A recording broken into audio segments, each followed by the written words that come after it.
তোমাদের আজকে হবে চ্যাপ্টার 16 তাগুচি লস ফাংশন। আমরা তাগুচি লস ফাংশনের উপর ডিটেল ডিসকাস করব।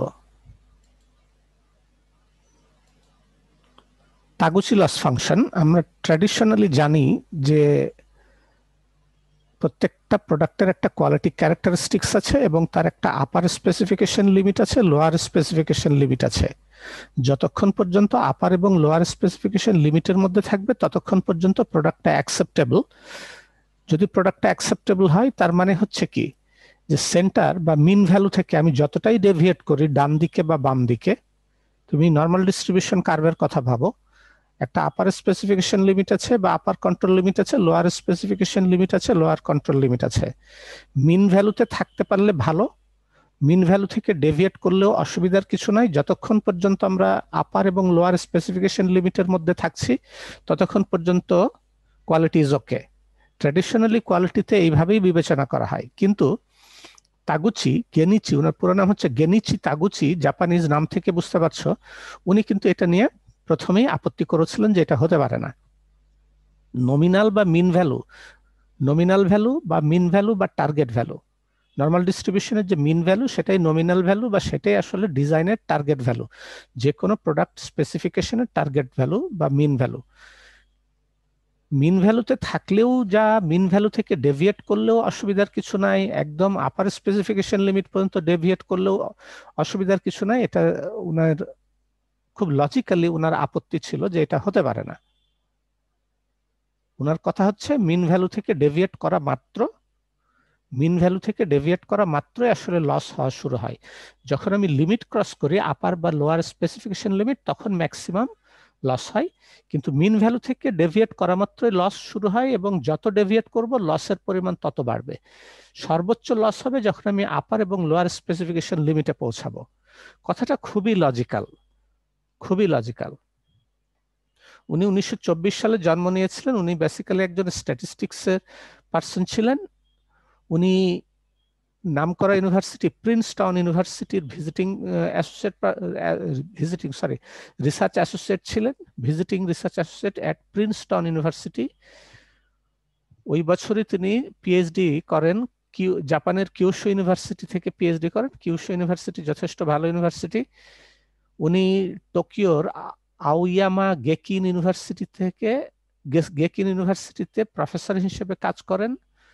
উনি মেইনলি কোয়ালিটি কন্ট্রোলে স্ট্যাটিস্টিক্সের অ্যাপ্লিকেশনটা নিয়ে কথা বলতেন মেইনলি।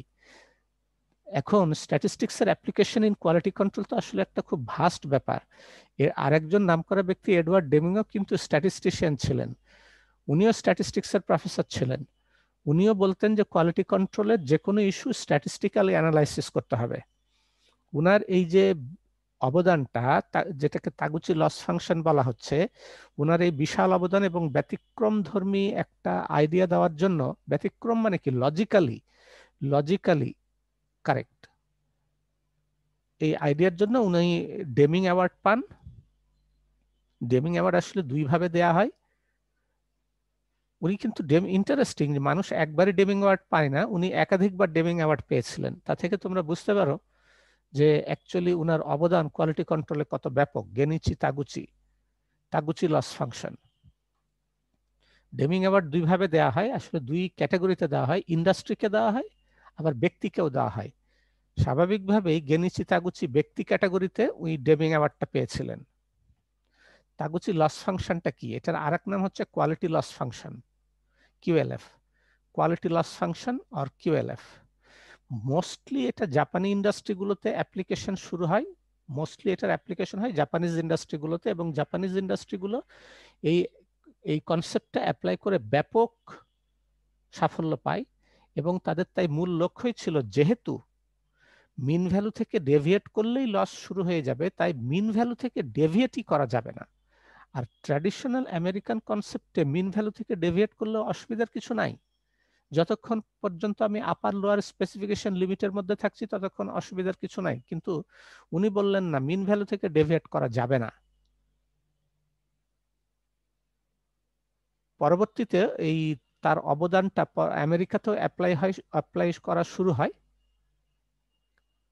1981 সালে উনি ফোর্ড মোটর কোম্পানি, তোমাদের এর আগেও বিভিন্ন সময় ফোর্ড মোটর কোম্পানির কথা বলেছি, ফোর্ড মোটর কোম্পানি আমেরিকাতে টিকিউএম এবং টিকিউএম রিলেটেড যে কনসেপ্টগুলো বা ফিলোসফি বা টুলস অ্যান্ড টেকনিক্স এগুলো অ্যাপ্লাই করার ক্ষেত্রে ফোর্ড মোটর কোম্পানি কিন্তু অনেক ক্ষেত্রে পায়োনিয়ার হিসেবে দায়িত্ব পালন করেছে। তারাই পায়োনিয়ার মানে জানো, তারাই প্রথম লিডিং রোলটা নিয়েছিল যে এই জিনিসগুলো অ্যাপ্লাই করা দরকার।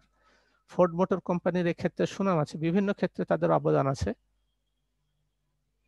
ফোর্ড মোটর কোম্পানি ছাড়াও আরো কিছু ফেমাস কোম্পানি যেমন জেরক্স, জেরক্সের নাম তোমরা জানো মনে হয়।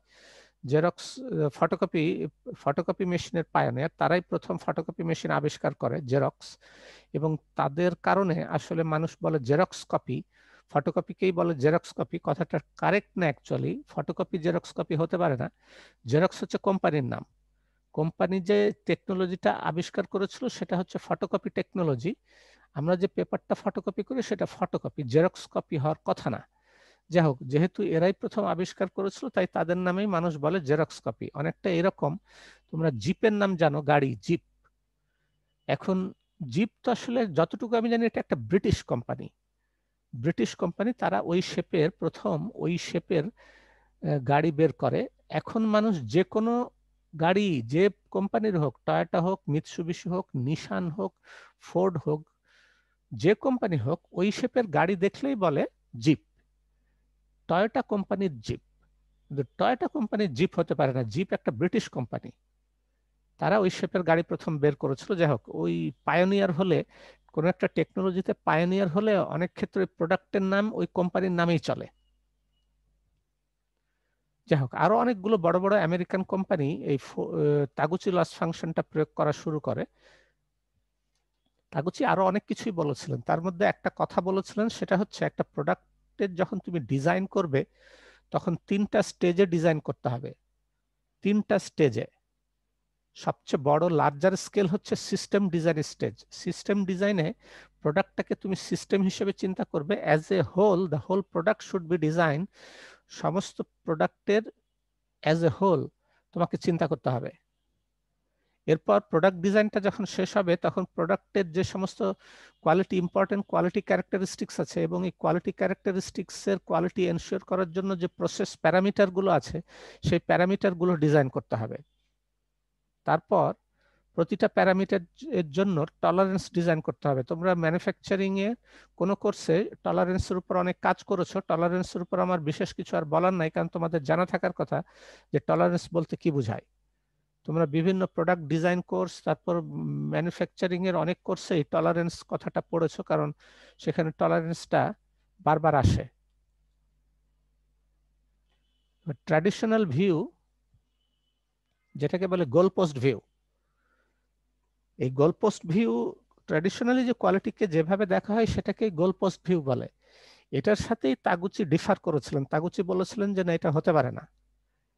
এখানে যে ডায়াগ্রামটা দেখতে পাচ্ছ সেখানে, এখানে দেখো আমার এখানে নর্মাল ডিস্ট্রিবিউশনটা আঁকা নাই, এখানে এই যে আমি যে কারসারটা দেখাচ্ছি, নর্মাল ডিস্ট্রিবিউশনটা এইভাবে উঠে এইভাবে আবার নেমে যাবে।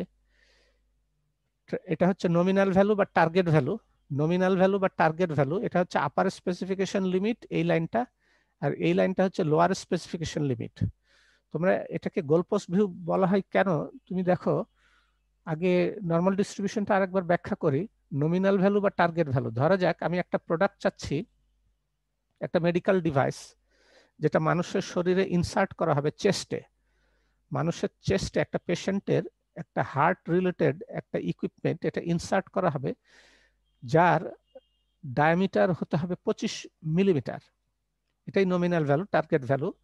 তবে +-5 মিলিমিটার পর্যন্ত অ্যাকসেপ্টেবল। যদিও ট্র্যাডিশনাল গোলপোস্ট ভিউ অনুযায়ী তুমি 25 মিলিমিটার টার্গেট, এটা হলে ভালো, না হলে অসুবিধা নাই, যতক্ষণ পর্যন্ত তুমি 30 মিলিমিটার বা 20 মিলিমিটার পর্যন্ত থাকছো। যেহেতু +-5 টলারেন্স, সুতরাং টলারেন্স যেহেতু +-5, সুতরাং এটা 20 থেকে লোয়ার স্পেসিফিকেশন লিমিট 20, আপার স্পেসিফিকেশন লিমিট 30, এর মধ্যে থাকলেই তোমার লসের কিছু নাই, কোনো লস নাই। এই যতক্ষণ এই স্পেসের মধ্যে থাকছো, এই যে দুইটা বাউন্ডারি, এটা একটা গোলবারের মতো, ফুটবল খেলার গোলবারের মতো, এটা একটা গোলবারের মতো, দুইটা বারের মধ্যে দিয়ে মধ্যে যতক্ষণ তুমি থাকছো কোনো অসুবিধা নেই, যেমনি বার তুমি ক্রস করে গেলে তেমনি 100% লস। অনেকটা ফুটবল খেলার মতো।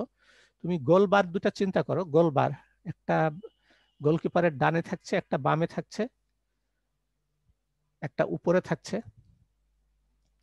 তুমি এটাকে গোল বার চিন্তা করো, তোমার বলটা এখানে ধরো গোলকিপার দাঁড়িয়ে আছে, বলটা এইখান দিয়ে মাঝখান দিয়ে গেলেও গোল, এখান দিয়ে গেলেও গোল, এখান দিয়ে গেলেও গোল, এইখান দিয়ে গেলেও গোল, এইখান দিয়ে গেলেও গোল, মানে যেখান দিয়ে যাক গোল।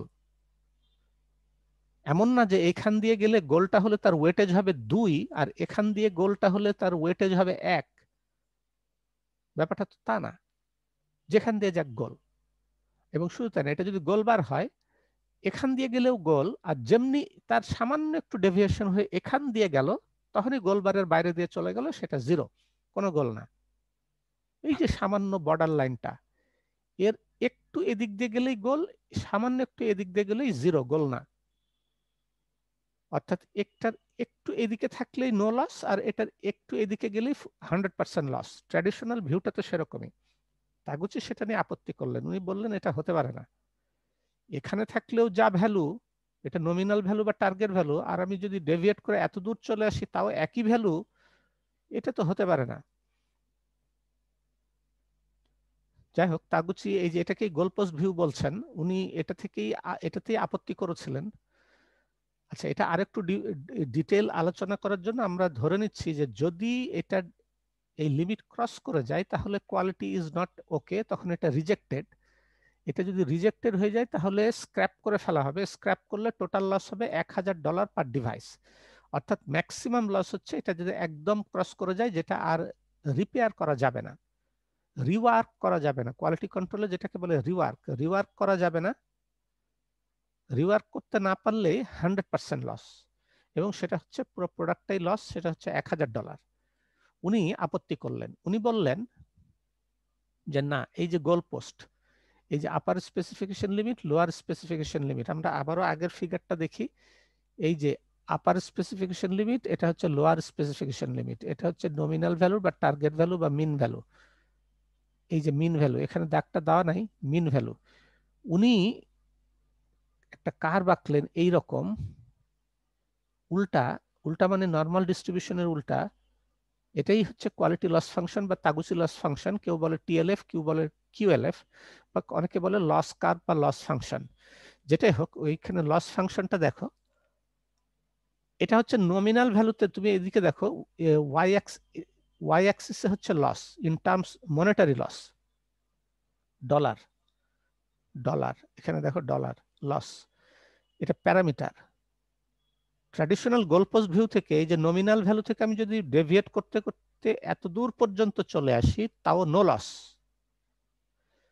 তবে যেমনি এটা ক্রস করে যাব তেমনি রিজেক্টেড এবং 100% লস।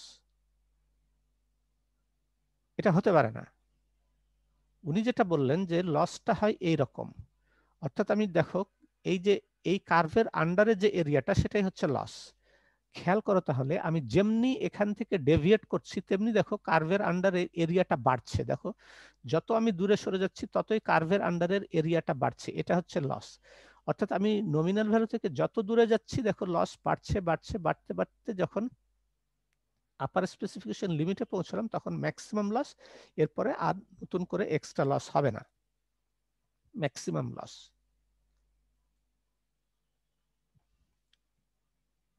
এটার মূল কথা তাহলে হচ্ছে এখান থেকে যে নমিনাল ভ্যালু থেকে ডেভিয়েট করলেও অসুবিধা নাই ট্র্যাডিশনাল কোয়ালিটি কন্ট্রোল বা নর্মাল ডিস্ট্রিবিউশনে, সেটাই ডেভিয়েট করলে অসুবিধা নাই যতক্ষণ পর্যন্ত আমি লিমিট ক্রস না করছি, আপার বা লোয়ার স্পেসিফিকেশন লিমিট, ততক্ষণ পর্যন্ত কোনো অসুবিধার কিছু নাই।